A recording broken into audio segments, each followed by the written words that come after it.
ત્રીજો દિવસ છે તો મેં આજે મારી ફરાળની થાળીમાં આ સામો બનાવ્યો છે। આ સામાની અંદર મેં દહીં નાખ્યું છે અને કઢી બનાવી છે સાથે ફરાળની। હમણાં નવરાત્રિના ઉપવાસ ચાલે છે, આજે ત્રીજું નોરતું છે। આજે મારી ફરાળની થાળી કઢી બનાવી છે ફરાળની, સામો બનાવ્યો છે અને મરચાં હતા મારી પાસે 2 તો એ મેં તળી લીધા છે। અને આ કાકડી છે, કાકડીની અંદર થોડું જીરું પાવડર અને મીઠું નાખવાનું છે।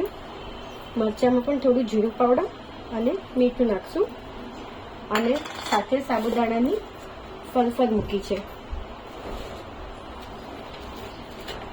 અને છાશનો ઉપયોગ મેં આજે સામામાં અને કઢીમાં પણ કર્યો, સામામાં કર્યો છે અને કઢીમાં પણ કર્યો છે, એટલે મેં છાશ નથી કરી, દહીંનો ઉપયોગ બેઉમાં કર્યો છે, એટલા માટે મેં છાશ નથી પીરસી। અને આ ફરફર છે સાબુદાણાની। તો આ છે મારી આજની ફરાળની થાળી।